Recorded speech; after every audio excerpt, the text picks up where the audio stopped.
Welcome to another episode of RUNTALK. I'm your host, Dr. Jason Karp. On today's show, we're going to talk about the blood, specifically your blood, and what things you need to measure in it and how it can make you a better runner by focusing on the properties of the blood. So the blood is a very interesting topic. It doesn't get a lot of attention from runners, but there's a tremendous number of things that are inside the blood that will dictate your running performance and even your health. You know, we all have been to the doctor's office to get a blood test, and there's a million different things that you can test inside the blood to look at your overall health. From the amount of red blood cells to a million different kinds of nutrients in the blood that you can look at, to iron, which we'll talk about on the show today, to even markers of tumor growth. You know, a lot of people who have cancer, or to chart tumor growth, tumor markers are measured inside the blood. So there's a million different things that are inside your blood. So today's show is all about the blood. If you're just joining us, welcome to another episode of RUNTALK. I'm your host, Dr. Jason Karp. And so today, we'll break this up into different segments. First, we'll talk about why the blood is so important to you as a runner, and what you need to do to train to improve properties of the blood. And then we'll get into talking about the things that you can specifically measure in the blood to look at your overall health, as well as things that are specific to your running performance. So there's no teleprompter here, so I'm not reading anything. This is all off the top of my head. So feel free to chime in with any questions that you might have, and we'll get to some of the questions. So the blood, we'll go through the whole circuit of the blood. From your heart, your heart has 4 chambers, and the heart's important responsibility is to pump blood. The job description of the heart is 2 words: pump blood. And so the reason why we have, the fact that we have an organ that only job is to pump the fluid out, tells you how important this fluid is. The blood is a very important fluid. And the reason why it's so important is because of what is contained inside of that blood that enables you to be a better runner. And that's oxygen. Oxygen is the patriarch of metabolism. Nothing can happen without the presence of oxygen. And so the way human beings and other animals have been designed is that we have this conduit system, all to be able to transport oxygen to all the different places in our body that it needs to go, all the way down to our pinky toe and all the way up to our brain. And there are some organs that take a lot of oxygen, even at rest, like your brain uses a lot of oxygen. The heart muscle itself uses a lot of oxygen because the heart has to pump blood all day long. It has to contract all day long, every day, 24/7 for the rest of your entire life. So the heart itself needs its own blood supply. That's why we have coronary arteries, to supply blood to the different chambers of the heart, so that the heart can contract and continue to do its job. And so we have this very elegant conduit system for the transportation of the most important chemical element, oxygen, to not only be able to run faster, but to also sustain life. And so inside the blood, let's start the circuit from the left ventricle of the heart. From the left ventricle of the heart, we pump a certain amount of blood, which is called your stroke volume. With every pump of your heart, with every contraction of that left ventricle, it ejects a certain volume of blood, and that volume is called your stroke volume, the volume per stroke. From the left ventricle of the heart, we go through the largest artery of the body, the aorta. From the aorta, we go through the large arteries. From the large arteries, we go to the smaller arteries, which are called arterioles, arterioles, arterioles. Arterioles are just small arteries. From the small arteries, we go those arterioles, the small arteries, we go to the very tiny capillaries that perfuse all of your organs to be able to supply blood and oxygen to all of the internal organs. So when you run, it goes to the muscles. Around your muscle fibers, you have this beautiful spiderweb network of capillaries. And so once the blood gets into the capillaries, that allows then for diffusion of that oxygen from the capillaries inside the mitochondria where aerobic metabolism takes place. The muscles will pick up whatever oxygen it needs from those capillaries to do the job that's being asked to do, the pace that you're trying to hold, and then the oxygen will be used in metabolic reactions. It goes through metabolism, we get ATP for muscle contraction, and then whatever small amount of oxygen is left, and a whole lot of carbon dioxide from metabolism, goes back up the other way. From the small capillaries into the small veins. So now the blood is transported through the small veins, which are called venules. From the venules into the larger veins, from the larger veins to the largest vein of the body, which is called the vena cava. We go through the vena cava, first the bottom side, which is the inferior side, then the top side, the superior side, and then from the superior vena cava, we dump that blood into the right atrium of the heart. And from the right atrium, then the blood goes into the right ventricle. From the right ventricle, the blood goes into the lungs to pick up oxygen from the environment and to expel carbon dioxide from metabolism. And then from the lungs, we go to the left side of the heart. The blood then goes from the pulmonary capillaries into the left atrium. Then from the left atrium, the blood dumps into the left ventricle, and we start the circuit all over again. From the left ventricle, then we go back up through the artery, through the major arteries, the aorta and the large arteries. So we have this very elegant circuit. At rest, we have about 5 liters of blood being pumped per minute. So if you were to measure how much blood is going through that whole circuit, from the left ventricle all the way down to the muscles back up to the right side of the heart, and again the left side of the heart, if we were to track that, every minute we pump about 5 liters of blood. Now during maximum exercise, that's where we really see differences between people of different fitness levels. Because when you're running as fast as you can, if you're really fit, then you may pump, for a guy, the best endurance athletes in the world can pump upwards of 40 liters per minute of blood. Whereas somebody who's a recreational runner or someone who's sedentary, who's not fit, they may pump half of that, 20 liters per minute. For women, it's a little bit less. So the best female endurance athletes in the world can pump 30 to 35 liters per minute. Whereas for recreational runners or the sedentary population, it'll be less than that. Maybe, it may be 15 to 20 liters per minute. So there's a wide range there depending on how fit you are. The more fit you are, the more cardiovascularly fit you are, then when you're running as hard as you can, the more blood that you're going to be able to go through that whole circuit every minute. And so the more blood that you can transport through the body every minute, then the more oxygen that you can get delivered to the muscles that need it to do their job. So ultimately, the blood is responsible for transporting that oxygen to the rest of the body. It also transports a lot of other nutrients to other places in the body, like iron and all the vitamins and minerals and white blood cells. White blood cells are used to heal damaged tissue. So like when you have any kind of injury inside of your body, any trauma, or when you're sick, then you have an influx of white blood cells. Anyone who's ever broken a leg or something, you have this immediate rush of blood to that injury site because you have these white blood cells that are working to try to heal that injury.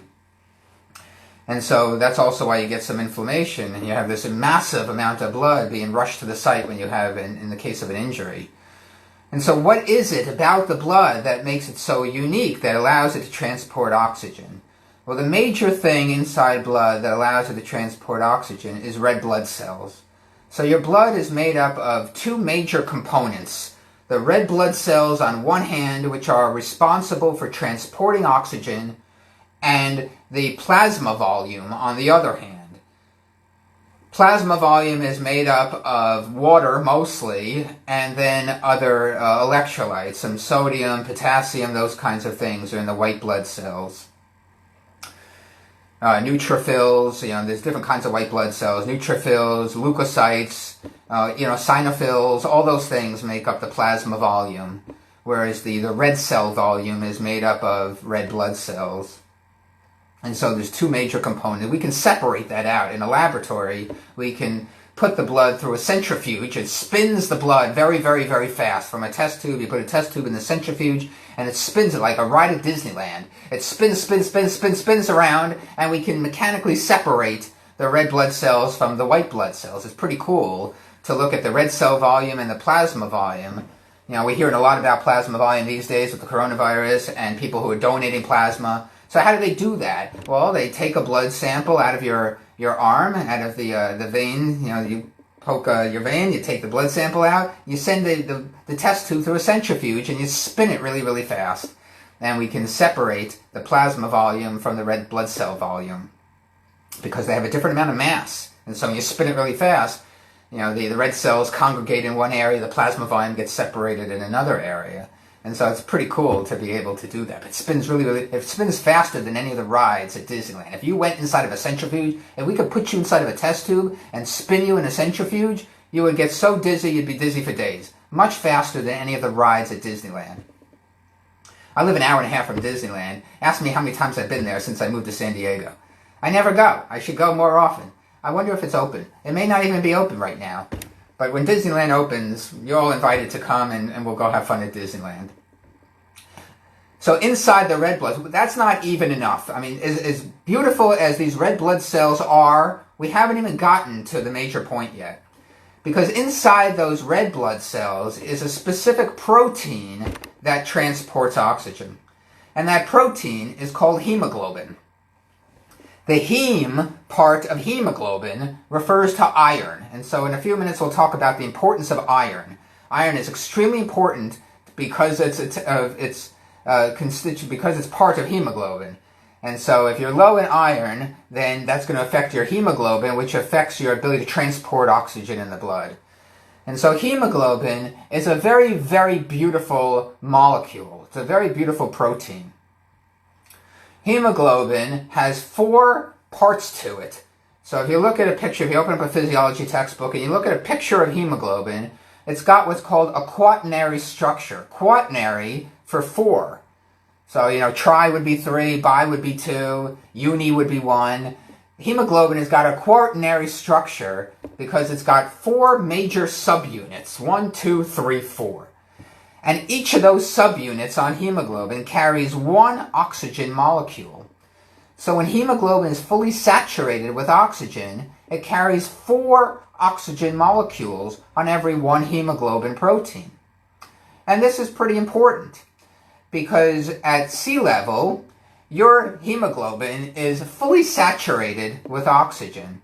And so you have nearly a 100% saturation of oxygen. So we say that the arterial oxygen saturation, which they measure a lot in hospital settings and in labs, the arterial oxygen saturation is nearly 100 at sea level. It's about 98%. The reason why it's not exactly 100 is because we have this thing called the oxygen cascade.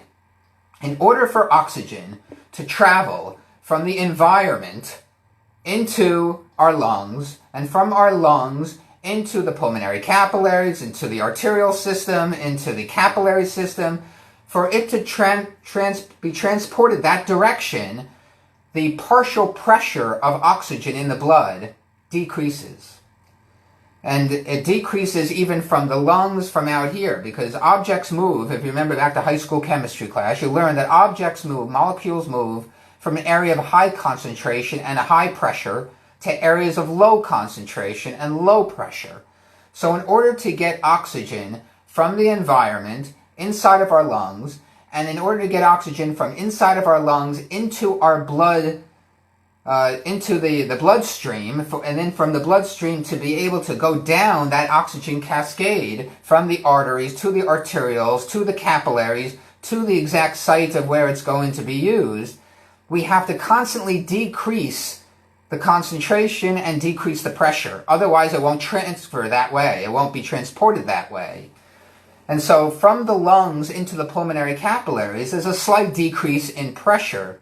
We call that the partial pressure of oxygen in the blood, the PO2, the partial pressure of oxygen.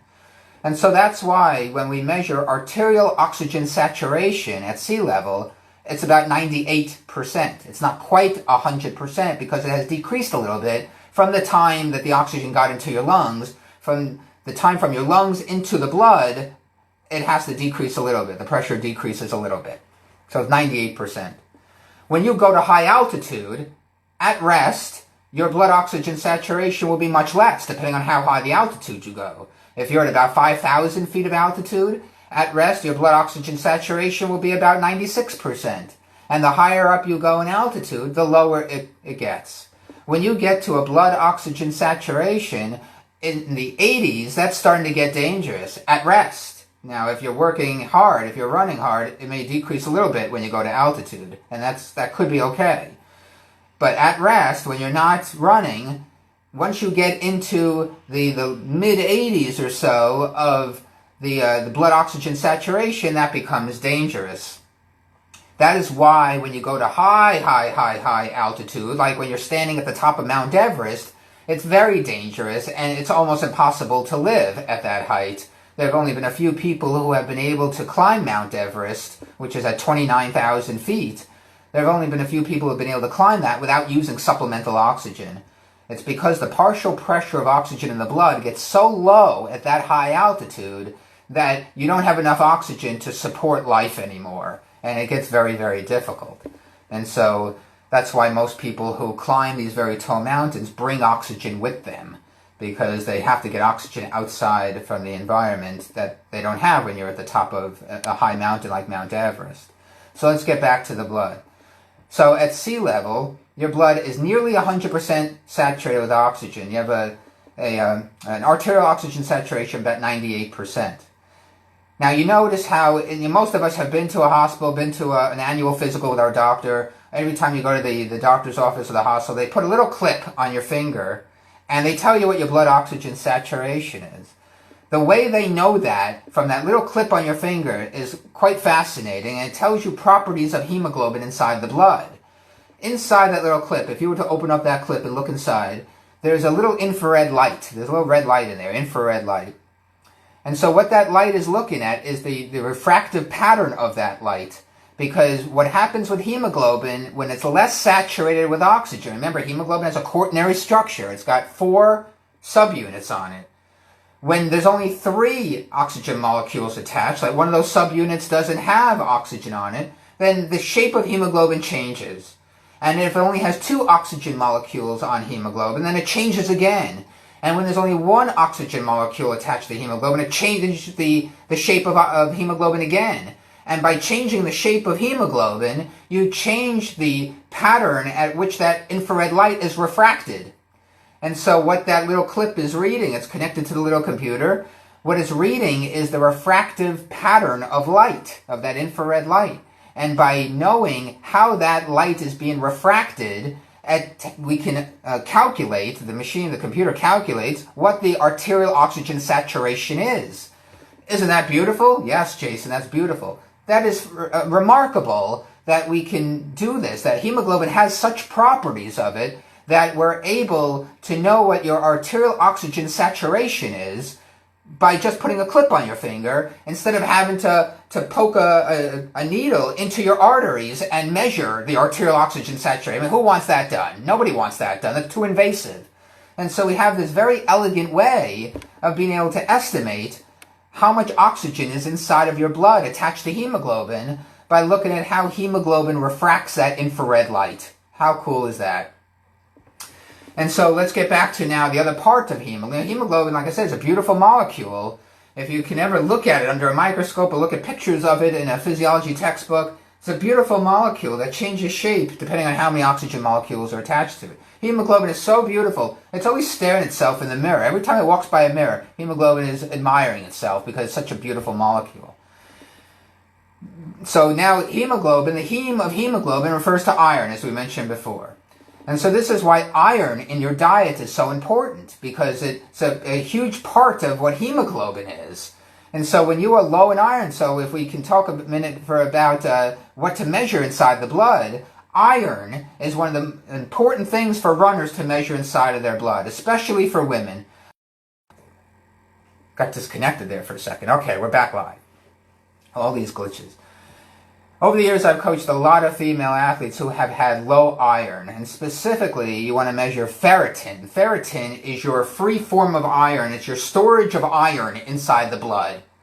You can also get a sense of how much iron you have by measuring hemoglobin, which is one of the things they measure when you go for a CBC, a complete blood count. So when you just get a standard blood test, one of the things they'll measure is hemoglobin concentration in the blood.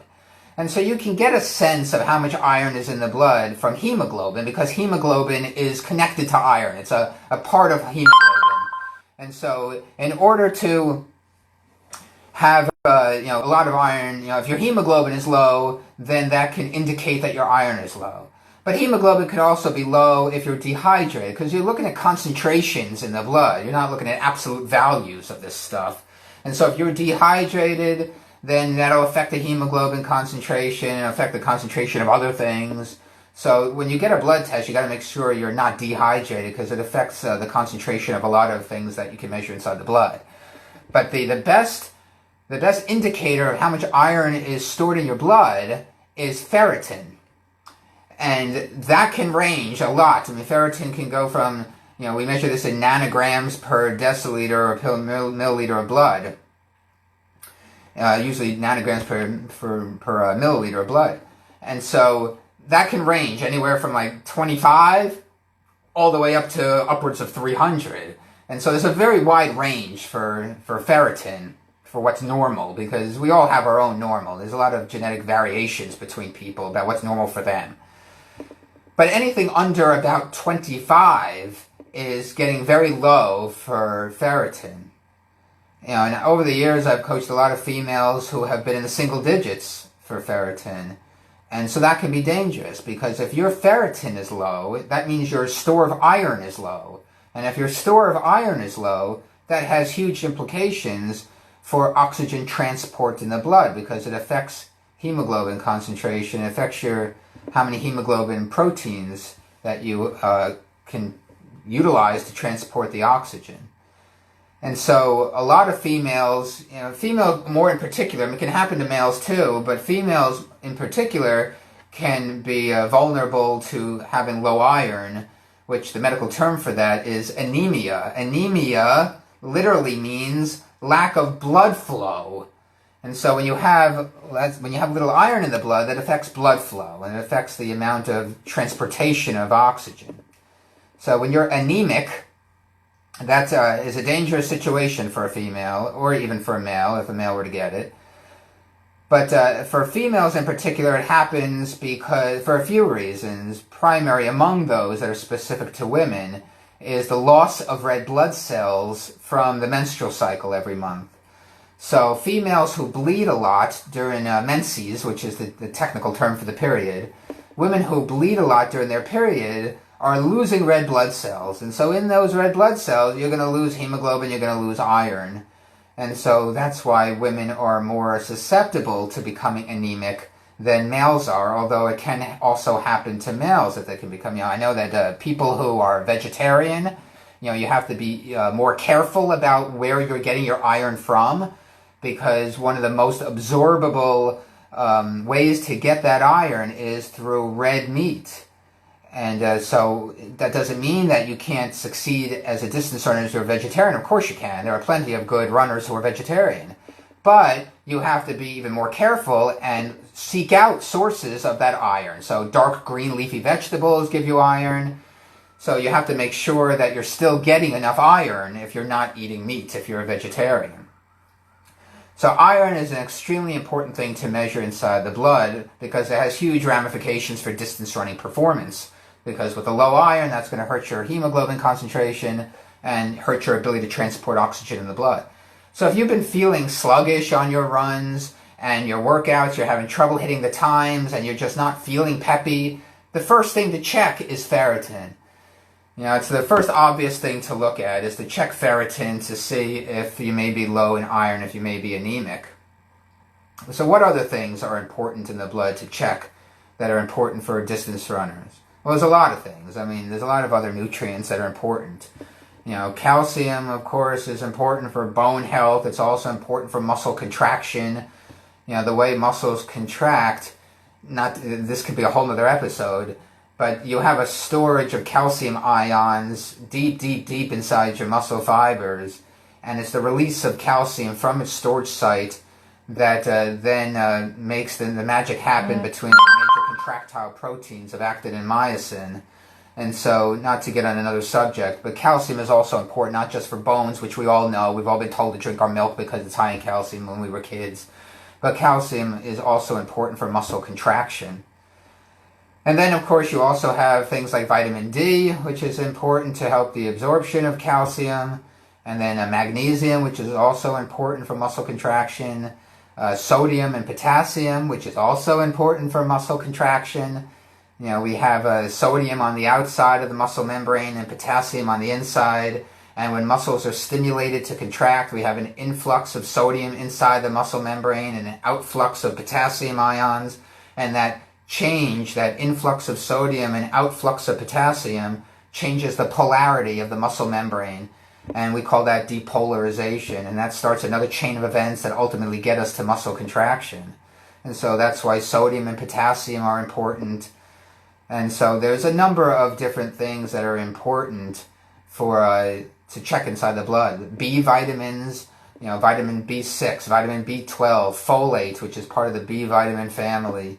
Those are all important because a lot of the B vitamins function as what's called cofactors. A cofactor is something that helps an enzyme do its function. Enzymes control metabolism because they speed up chemical reactions. And so in order for a lot of enzymes to work better, they need some help. They need a cofactor, and these B vitamins function as cofactors. So B vitamins are important for metabolism. So there's a lot of different things to measure inside of the blood. The shape of the red blood cells are very important. When you go get a standard blood test, that CBC, complete blood count, they're going to measure a number of different properties of the blood. They're going to measure the hemoglobin concentration. They'll measure the red blood cell concentration. So how many red blood cells you have compared to the total volume of blood that you have, that's called your hematocrit. The percentage of your blood that is made up of red blood cells is your hematocrit. Hematocrit. Hematocrit. This is like high school. Remember when we were in high school and we had to do the spelling bees in elementary school? You say the word and then you spell it. That's what I'm doing. I was always good at the spelling bees in grade school. But I remember I never got to like the big finals. You know how they have the national spelling bee that they televise? I never got that far. But all these years later, I've become a good speller. So hematocrit is the percentage of your blood that is made up of red blood cells. And it's about 50%, a little bit less. It's about 45 to 50%. So when you get the CBC, your complete blood count, you should see a hematocrit that's close to 50%, somewhere around 45 to 50%. So about half your blood, or a little bit less than half your blood, is made up of red blood cells, and the other half, or slightly more than half, 55%, is made up of the plasma volume.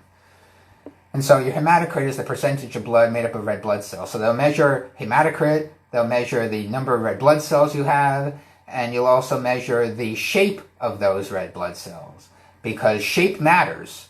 In terms of being able to transport oxygen in the blood, shape matters a lot. You know, most people have heard of the disease, sickle cell anemia. The reason it's called sickle cell anemia is because it's a lack of blood flow, anemia, so we have that word again, anemia, lack of blood flow. So you become anemic, lack of blood flow due to the shape of the red blood cells, which is the shape of a sickle. So it looks like a sickle, it looks like a quarter moon. Like if you look up at the sky, look at the moon, and how sometimes you have this sickle shape, where it's not a full moon, but it looks like just like this slice, this quarter slice. Red blood cells can look like that. That's not good. You don't want your red blood cell to look, you want it to look like a full moon. You want your red blood cells to look like it looks like a frisbee, actually. If you look at it under a microscope, a healthy red blood cell looks like a frisbee. But in some disease cases, it can look more like a sickle. And so that's why it has been given the name sickle cell anemia. And so they will look at the shape of your red blood cells when you do a standard blood test. So the shape of your red blood cells is important, how many of those red blood cells you have, the hemoglobin concentration. Ferritin is not usually part It's never part of a standard blood test. That's something that you would have to ask to get, or your doctor would have to say, prescribe it to get it. So, as well as all the other minerals that you want to look at, calcium, all those other things that we mentioned, those are standard that they'll also get in a complete blood count. They'll look at calcium. I don't think they'll look at vitamin D. You'd have to ask for that one. But they'll look at sodium, they'll look at potassium, they'll look at all the other micronutrients. Those things are standard because they're important to health, not just for distance running performance. They're also important to health. So, I could talk all day about this, but let's get to some questions. We're going to talk about the training and how to make, the properties of the blood better so that you can become a better runner. But let's just look at some questions here. Oh, we got someone from Abu Dhabi over in the Middle East. Awesome. Hi, Rose. I still want to go over there. I love that part of the world, and very historic part of the world, and I still want to go over to Abu Dhabi. Rigo says, hi Jason, good education. Please talk a bit about altitude. Yeah, so we were talking about that from a sea level born athlete and to high altitude born runner. Okay, so that's very good. So a lot of the research has shown that when this gets a little bit away from the aspects of the blood, but the hemoglobin concentrate, that stuff really doesn't change much from sea level born people to altitude born people. The research shows that one of the major differences in people who are born at altitude versus born at sea level is the diffusing capacity in the lungs. That people who are born at altitude seem to have a greater ability to diffuse oxygen from the surface area of the lungs, to get the oxygen into the pulmonary capillaries, where from there it can then go into the arterial system. And so that's still a wide open area of research. We're not sure, exactly why that happens. It must be an adaptation that is made in people who are born at altitude. They need a greater diffusing capacity of oxygen through the lungs because there's less oxygen available. So they have to have adapted in such a way that they can have a better ability to transport oxygen in the blood. And so it makes sense that their lungs would be able to, the surface area of their lungs, or the wall, the pulmonary wall, would be less thick. So there's other adaptations that are made to allow a greater diffusing capacity of oxygen. And we can measure that in the lab. We can measure oxygen diffusing capacity in the lungs. But from a sea level born athlete, when you train at sea level and then you go to altitude, one of the major things that happens is that you make more red blood cells. Now, why would you do that? Well, you can put the pieces of the puzzle together now based on everything we've been talking about. The major adaptation when you go to altitude is you make more red blood cells to compensate for the fact that there's less oxygen in the environment that you're breathing in with every breath. Because the partial pressure of oxygen, the concentration of oxygen is still the same in the environment everywhere you go. It's 20.93% oxygen. Even if you're at the top of Mount Everest, the percentage of oxygen in the environment is always the same, 20.93%. But what changes is the barometric pressure. And if the barometric pressure changes, then the partial pressure of oxygen changes.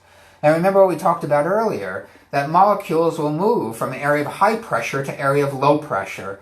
And so if there's less pressure of oxygen in the environmental air, then that's less of a driving force to get that oxygen inside your mouth and your nose, into your lungs. So with every breath you take, you're getting less total oxygen in. And so when a sea level runner goes to altitude, a major thing that your body does to compensate for the fact that there is less oxygen coming in with every breath is that we increase our ability to transport oxygen in the blood by making more red blood cells. And the way we do that is being given a very fancy term called erythropoiesis because of the hormone erythropoietin. And if you follow elite sport, you've heard of some endurance athletes who will give themselves erythropoietin. You can make the synthetic version of the hormone and inject it inside of you to induce more red blood cells. The risk of doing that when you're not at altitude is, well, number one, it's illegal to do that in elite sport. You can get banned and kicked out of the Olympics for doing something like that. But it also can make the blood more viscous.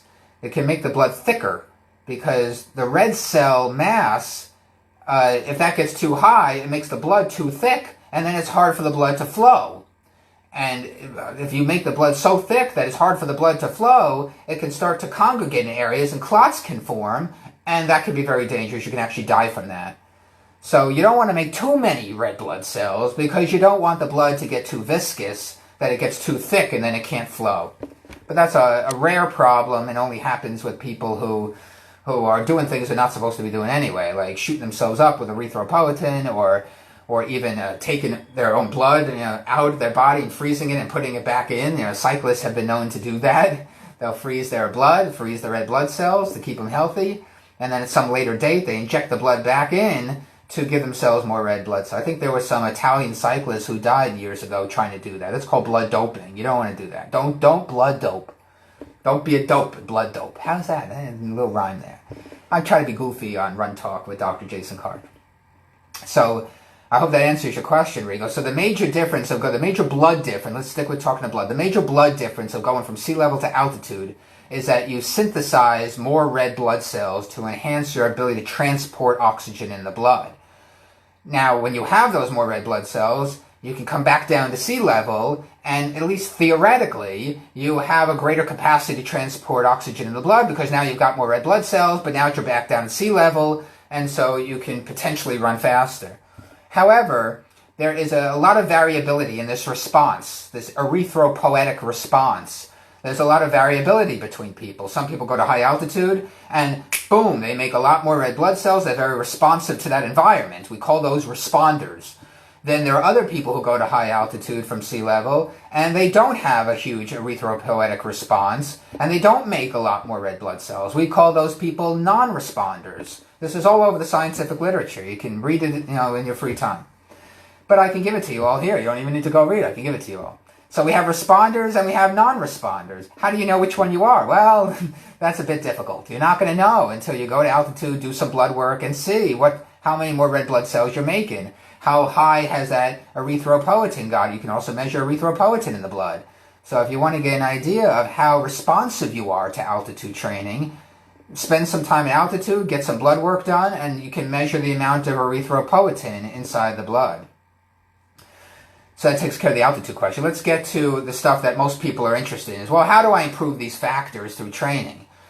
Well, it turns out that one of the primary and initial adaptations to training, just by running more volume, just by increasing how many miles per week you run, you get a total blood volume increase. So you increase plasma volume. It's called plasma volume expansion. So we get a plasma volume expansion, and we start to stimulate the production of more red blood cells. And so our total blood response is enhanced just by increasing the amount of running you do. It's one of the most important and first things we see in adapting to training. So that's one of the benefits of just running more, even if that more is slow. Just from increasing your weekly running volume, you're going to increase your blood volume. And if you increase your blood volume, then you can increase how much oxygen is transported in that blood every minute. And so that's huge. Then the other thing that we can do, again, a lot of this is aerobic work. I mean, the fast kind of sprint train, the anaerobic work doesn't really have that effect on the blood because that's not an oxygen-using activity. And so we make other adaptations when we work anaerobically. But when we work aerobically, then think about, what are all the adaptations that could possibly be made in order to carry more oxygen in the blood and transport that oxygen to the muscle tissue? So we make more hemoglobin because we made more red blood cells. With more red blood cells, we get more hemoglobin that goes along with it because red blood cells carry hemoglobin. Hemoglobin, as a protein, lives inside of the red blood cells. The red blood cells charge at expensive rent. The hemoglobin is always eating up this iron because it needs so much. It's always going to the refrigerator and opening the door of the fridge and gathering iron. It's consuming iron a lot. So the red blood cells have to have this constant store of red meat. It has to have this constant store of dark green leafy vegetables. It's pretty expensive to support hemoglobin. So the red blood cells have to charge hemoglobin expensive rent. Because the hemoglobin lives inside. It sits on the couch all day. It lives inside of the red blood cells, lounging on the couch until it's time to transport oxygen. Oh, let's go, guys. Time to transport oxygen. We've got to get up off the couch and use our iron and transport the oxygen. And that's what hemoglobin does. So we make more red blood cells when we run more, we make more hemoglobin when we run more, we make more total blood volume when we run more. One of the other things that is enhanced through increasing the amount of running we do is to increase the number of capillaries, which are the small blood vessels that perfuse all of your muscle fibers. Because the more blood vessels we have, the more of those tiny blood, we don't make like the larger blood vessels, we don't make more arteries, we don't make more arterioles, but we do make more capillaries because that's at the closest proximity to the muscle tissue. And so the more capillaries we have, then the greater the total surface area of blood vessels we have right there at the site of the muscle. And the greater the total surface area, then the greater the total diffusing capacity of oxygen from these tiny blood vessels, from these capillaries, inside the muscle mitochondria where aerobic metabolism takes place. So we have this beautiful response where we create a larger network of blood vessels, these capillaries, that can transport oxygen all throughout the muscle fibers. And so the more capillaries that you have per every square centimeter of muscle fibers, then the shorter the diffusion distance is going to be from any given capillary inside any given mitochondrion. And so it helps the diffusing capacity. It speeds up the ability for us to get oxygen inside the muscle. And the faster you can do that, then the faster you're going to be able to run. So there's some great adaptations as far as the blood is concerned to become a better runner. We make a more total blood volume, we make more red blood cells, we make more hemoglobin so that we can transport more oxygen in the blood. And so that's why increasing your weekly and monthly and yearly volume of running is so vitally important, because of how it improves the ability to transport oxygen in the blood. Okay, let's get to some other kinds of questions here. Do you recommend to women the use of exogen iron, and what doses? I haven't heard of exogen specifically. That sounds like a brand name. But there are different kinds of iron supplements. The liquid supplement seems to be one of the more readily absorbable forms of iron. And so if you can get iron in the form of a liquid drop that you drop inside of your mouth, then that is better absorbed than a pill. If you take a pill, then chase it with vitamin C, because it turns out, interestingly enough, that vitamin C enhances the absorption of iron into the blood. And so have vitamin C in close proximity to the time that you take iron. How much dose? Well, that's going to depend on exactly what form of iron you're taking. You'd have to look at the bottle. I mean, some are 60 or 65 milligrams in each pill, and some are half of that. So it all depends on how much you're taking. You probably want to aim, depending. I don't want to give dosage because I'm not a medical doctor. I don't know your specific situation, so I don't want to be given how much dosage you should be taking. But depending on your level of anemia, how low your ferritin is, it depends on a lot of factors.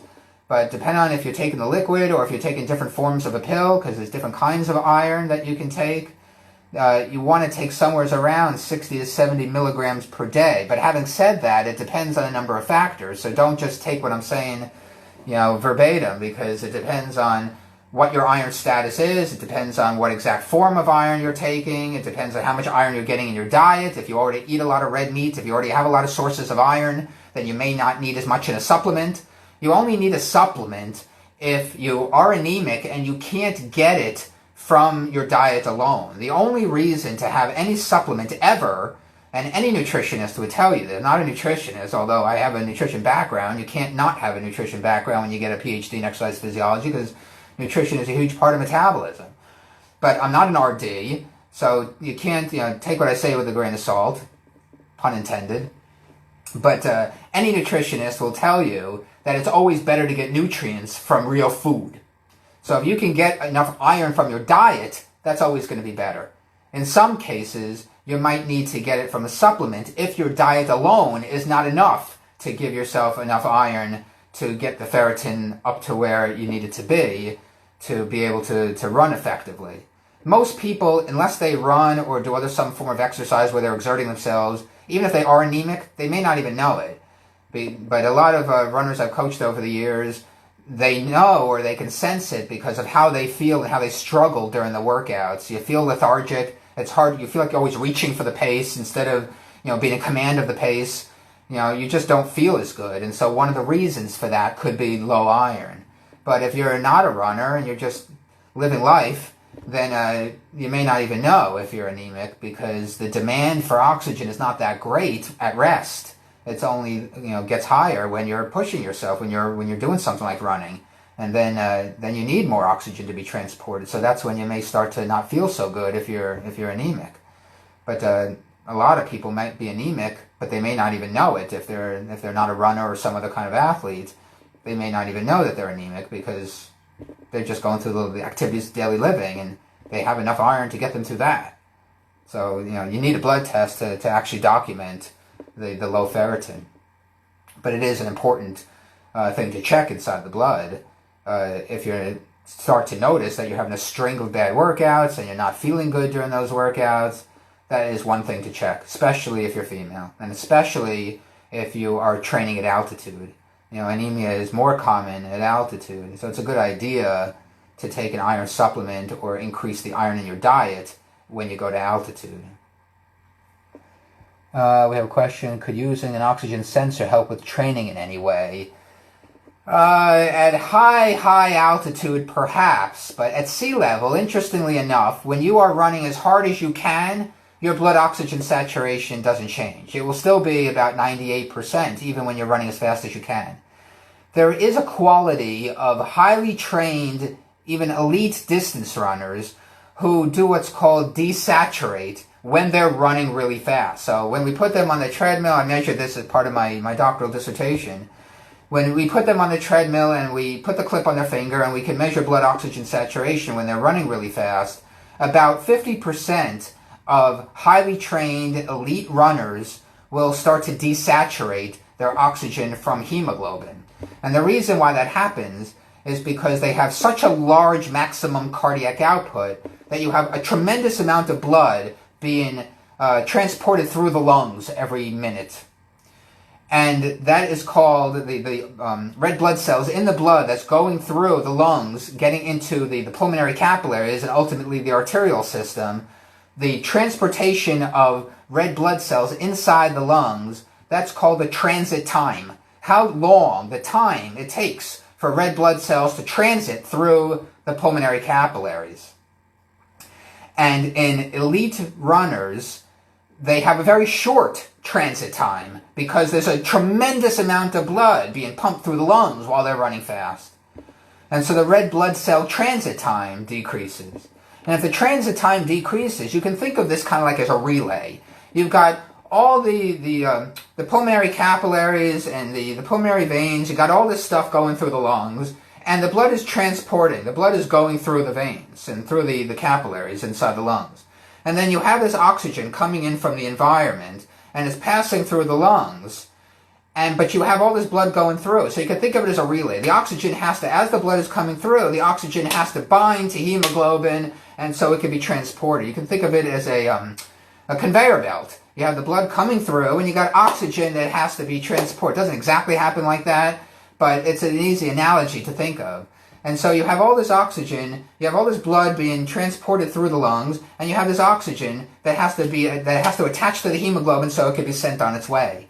But when you have an enormous amount of oxygen coming through because you have a large cardiac output coming through the lungs every minute, then it's not enough time for all the oxygen molecules to bind to hemoglobin before hemoglobin is on its way down to the arterial system and getting to the muscles.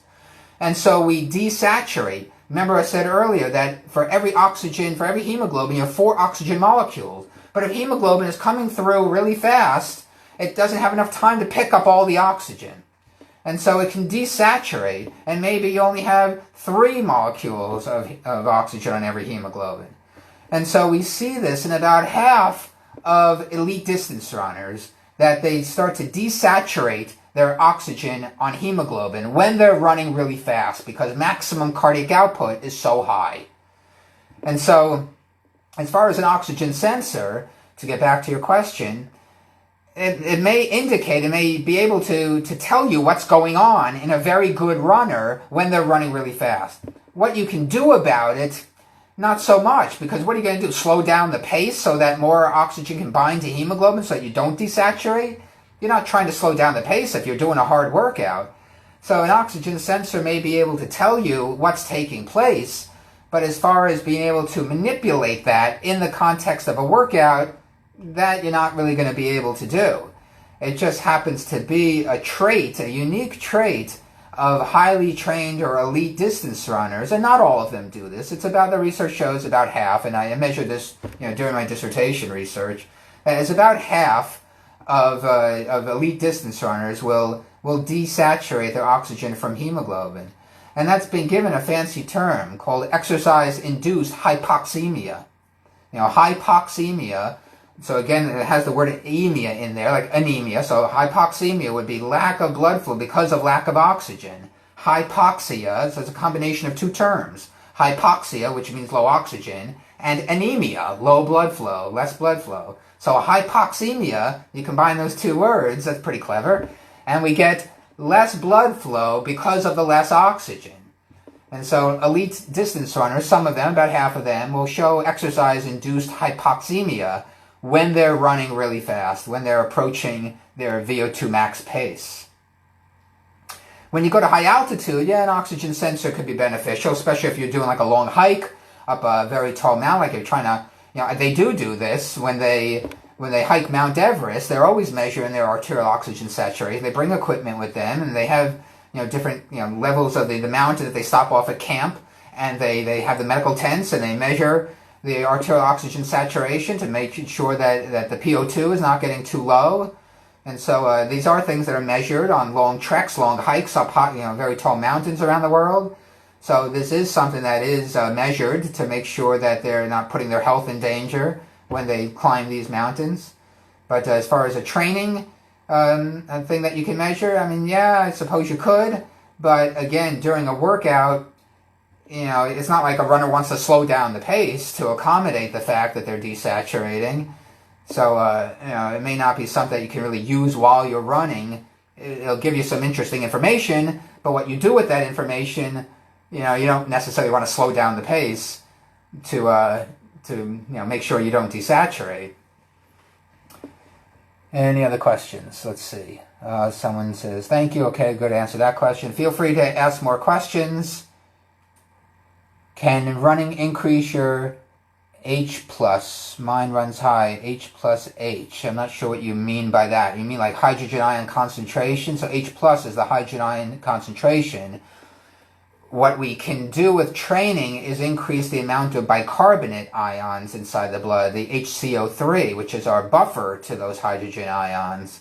And so the anaerobic kind of training, the anaerobic capacity training where you do long sprints, run 200s, 300s, 400 meter reps, especially like 400 meter reps, 500 meter reps, things that will really induce acidosis and increase the hydrogen ion concentration inside of the blood.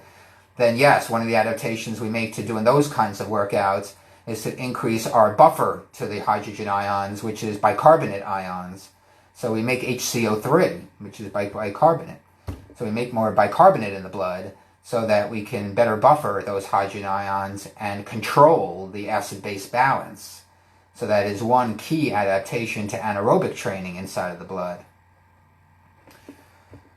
Let's see, any other questions? We are getting close to the time here, so I think this is a good place to stop. We talked about the things you can measure inside the blood. We talked about training and how that affects the properties of the blood. So we covered a lot in the last 54 minutes. Very good. You guys are a good audience. So let's wrap it up, and final thoughts from Coach Jason. During this time, and I'll try to, sometimes during my final thoughts I can get emotional. I will, hemoglobin. Let me just answer the question. Shelley says hemoglobin and hematocrit. Yes, we talked about that earlier. So yes, you will increase your hemoglobin concentration because you make more hemoglobin as a response to training. So yes, Shelley, you will increase your hemoglobin concentration, and your hematocrit not as much, because the hematocrit is the percentage of blood that is made up of red blood cells. But because we get the plasma volume expansion, hematocrit even if you're making more red blood cells and making more hemoglobin, that may not change the percentage of blood that is made up of red blood cells, because you've also increased what's not red blood cells. You've also increased the plasma volume of the blood, which is important to adaptation as well.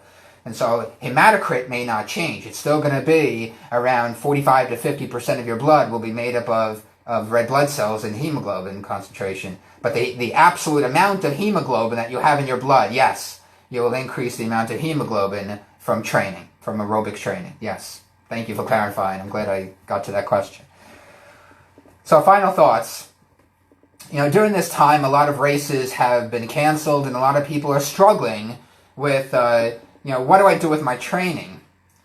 Because people always need that goal to train for. But this is a great time to remember, it's become almost cliche already in our society to talk about, your why. We all have to have a why as to what we do. Viktor Frankl, the famous psychologist, used to say that those who have a why can find almost any how. And that really relates to what everyone is going through right now, is that if you really understand why you're doing what you're doing, why you go outside and run every day, is it really for the shiny medal at the end of the marathon, or is it for something in here? That's why I wrote that whole book, The Inner Runner, because it talks about what's in here, and how you can gain strength from your running. And so ask yourself what your why is. Why do you go out the door every day to run? It's not really for the shiny medal. There's been a lot of research to look at extrinsic motivation compared to intrinsic motivation. And intrinsic motivation that comes from inside of you, is much more powerful than motivation that comes from the external environment. We don't run for the shiny medal. We run because of what it makes us inside. And so even though there are no races to plan for right now, that doesn't change why you go outside the door and run every day. That doesn't change why you increase how much training you do. Because the ability to run and your opportunity to go outside the door and run every day and to increase your training ultimately comes from in here. Because humans have this incredible need to imagine ourselves better than we are. And we use our training on a daily and weekly and monthly and yearly basis to narrow the gap between who we are and who we want to be. And so even though there are no races right now, it's almost irrelevant, because that is not the reason why I go outside the door every day to run, and I hope it's not the reason why you do. So look for your why, ask yourself why you do what you do, ask yourself who you want to become, and use your running to get a little closer every day to becoming the person and the runner that you want to be. That's our show for today. Thank you for joining us. Come back next Monday for another episode of Run Talk. I'm your host, Dr. Jason Karp. Bye for now.